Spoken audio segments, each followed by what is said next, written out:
Good morning, student. Today your new chapter is admission of a partner. Admission of a partner. Admission of a partner is one of the modes of reconstitution of the partnership firm, under which existing agreement comes to an end and a new one comes into existence. So, sometime a new partner is needed into the business due to the following reasons. First, when more capital is needed for the expansion of the business. Second, to increase the goodwill and reputation of the business by taking a reputed and renowned person into the partnership. Third, to encourage a capable employee by taking him into the partnership. A partnership. When a competent and experienced person is needed for the efficient running of the business. Student, हमें partnership की requirement क्यों होती है? Partnership की requirement क्यों होती है? एक तो हमको मोर कैपिटल की ज़रूरत पड़ती है। कैपिटल में से पैसे की जब ज़रूरत पड़ती है तो हम क्या करते हैं? पार्टनरशिप में नए पार्टनर का एडमिशन ऑफ करते हैं। ठीक है, तो उसको हम बोलते हैं incoming partner. After the incoming partner, some adjustment made at the time of admission of a partner. Admission of a partner, which type of the adjustment? Firstly, तो क्योंकि आपकी जो पुरानी पार्टनरशिप एग्रीमेंट होगी वो एंड हो जाएगी, अब नए पार्टनर के आने के बाद नया एग्रीमेंट बनेगा, तो उसके लिए हमें सबसे पहले क्या फाइंड करना पड़ेगा? Calculation of new profit, calculation of new profit sharing ratio. Second one आप सीखेंगे इसमें sacrificing ratio of old partners. Third one है आपका अकाउंटिंग ट्रीटमेंट ऑफ गुडविल। इस चैप्टर में हमें ये सब चीज़ें लर्न करनी है, सीखनी है। ठीक है, फोर्थ वन है adjustment of profit on revaluation of assets and reassessment of liabilities. Fourth one है adjustment accumulated profit and losses and reserve. Adjustment of capital most important topic, 8 marks का क्वेश्चन इससे आपका आएगा, उस और 3 या 4 मार्क्स के क्वेश्चन बनते हैं। Admission of A partner most important topic for the point of board examination. अब फर्स्टली हमको अब सबसे पहले हम क्या सीखेंगे? Calculation of new profit sharing ratio. जब नया, इसके डिफरेंट टाइप के केसेस है, following cases from the following cases से। फर्स्ट केस से हम न्यू प्रॉफिट शेयरिंग रेशियो कैसे निकालते हैं, मैंने एक केस भी लिखा है, उसको विद एग्जाम्पल इसको सॉल्व कर रखा है, आप देखते रहना।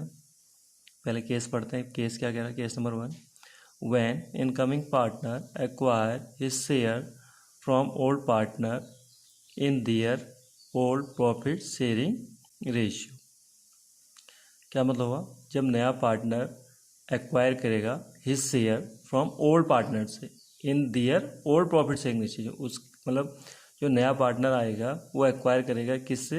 अपने ओल्ड जो पुराने पार्टनर हैं उनके शेयर से वो एक्वायर करेगा। कौन? नया पार्टनर, यानी कि ओल्ड पार्टनर क्या करेंगे? उसको सेक्रीफाइस करेंगे न्यू पार्टनर को, अपने शेयर का प्रॉफिट शेयर करेंगे। ठीक है, सेक्रीफाइस करेंगे और वो एक्वायर करेगा। एक्वायर मीन से गेन करेगा। अब फर्स्ट पॉइंट आता है हमारे एग्जाम्पल के से समझते हैं। ए एंड बी दो पार्टनर हैं, share profit in the ratio 8:7 इनका प्रॉफिट शेयरिंग रेशियो था, old sharing A and B का। सी आप देख रहे हैं, सी यहाँ पर नया पार्टनर है। C is admitted to the partnership firm for the 1/5 share. Find out the new profit sharing ratio. आपको क्या निकालना है? सबसे पहले वो मैंने सीखना था इस चैप्टर में, क्योंकि अब पुरानी पार्टनरशिप एंड हो गई और नए पार्टनर के आने बाद अब न्यू प्रॉफिट शेयरिंग रेशियो बनेगा। अब तीनों, पहले जो प्रॉफिट आपका दोनों में बट रहा था, 2 पार्टनर में, अब वो किस में बट रहा? 3 पार्टनर में बटेगा या डिवाइड होगा। तो इसलिए find out the new profit sharing ratio. अब पार्टनर पहले हमने ओल्ड पार्टनर लिखे, partner A and B, old ratio is given 8:7। C is new partner share, नया पार्टनर का शेयर गिवन है आपको, बट लेकिन ए एंड बी का ओल्ड पता है, लेकिन ए एंड बी का आपको न्यू निकालने के लिए आपको क्वेश्चन कैसे सॉल्व करना है, ये बहुत इंपॉर्टेंट केस है। अगर ये केस आ गया तो आगे केस सब समझ जाओगे। ओल्ड पार्टनर आपका दे रखा है, पार्टनर दिए हैं A and B, old ratio दिया है 8:7 7 गिवन है, सी का न्यू शेयर पता है लेकिन ए और बी का न्यू शेयर पता नहीं है। इसको हम ए और बी का न्यू शेयर निकालने के लिए हम क्या करते हैं, क्वेश्चन को सॉल्व करते हैं। सबसे पहले हम ऐसे क्वेश्चन जब भी आएगा आपका इस पता कैसे चलेगा कि पहला केस है, क्योंकि इसमें केवल ए एंड बी का शेयर दिया होगा और सी का न्यू शेयर दिया रहेगा, बस इससे आपको पता चल जाएगा कि नया पार्टनर फर्स्ट केस है। ठीक है, केस नंबर फर्स्ट। इसमें आप हमेशा जब भी क्वेश्चन सॉल्व करें लेट करके सॉल्व करोगे। Let the profit of the firm, total profit मतलब हमने कह रहा कि हम मान रहे हैं कि फर्म का प्रॉफिट 1 रुपी है।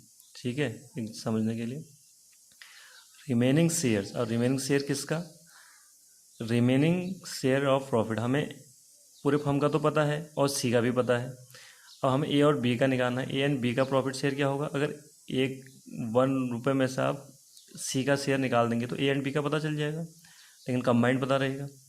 तो ये हमने 1 माइनस 1/5, तो जो आपका जो टोटल प्रॉफिट में से आपने सी का शेयर माइनस कर दिया, तो इसमें से हमें किसका शेयर निकल गया, रिमेनिंग पार्टनर। रिमेनिंग पार्टनर कौन है, A and B. A and B का शेयर हो गया हमारा। अब इसको एलसीएम ले लेंगे, 5 माइनस 1/5, जब 5 1 5 आ गया, तो यहाँ एलसीएम 5 होगा तो ये 1 रहेगा, तो 4/5 ए एंड रिमेनिंग पार्टनर का शेयर आपने फाइंड कर लिया।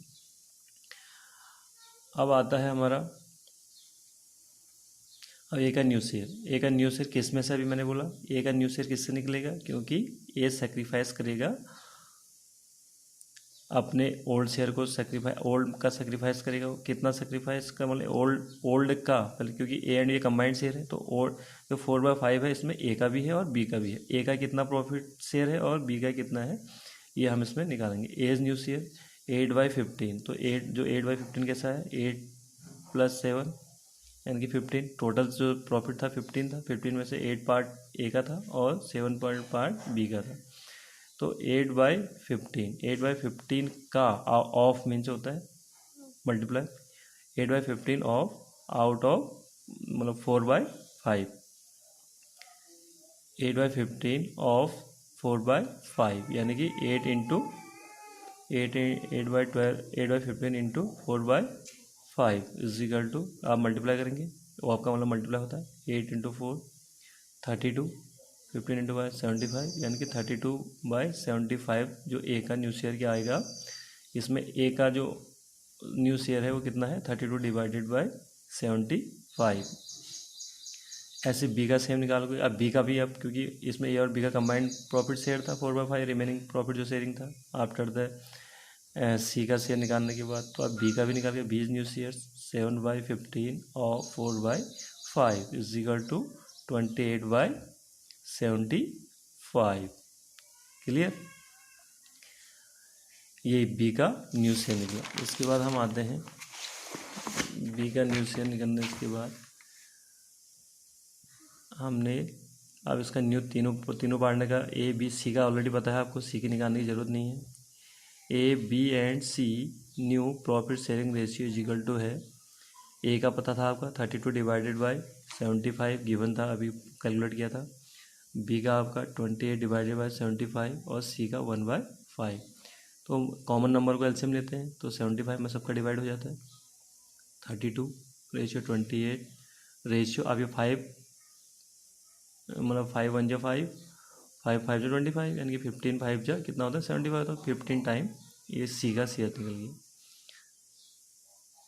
अब इसको पूरा ये एक ही लाइन में जो आंसर लिखते हैं हम, A B and C new profit sharing ratio 32/28 तो यही इसका आंसर होगा। तो ये पहले केस के अकॉर्डिंग आप क्वेश्चन को ऐसे सॉल्व करते हैं। तो एक बार और इसको देख लें, इससे रिलेटेड मैं भी आपको क्वेश्चन दूंगा।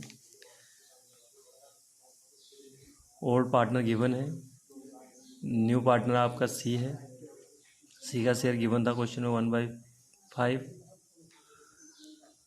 सर ऐसे क्वेश्चन को हमेशा सबसे पहले क्या करना है आपको, लेट लेके सॉल्व करना है। Let the total profit is equal to 1, remaining profit sharing ratio 1 में जो भी इस जो लेट किया है उसमें जो भी न्यू पार्टनर का शेयर उसको माइनस करेंगे, माइनस करके आप एलसीएम लेंगे, जो भी आएगा 4/5 वो दोनों कंबाइंड आएगा, 2 या 3 जितने भी पार्टनर होंगे कंबाइंड शेयर आ गया होगा 4/5।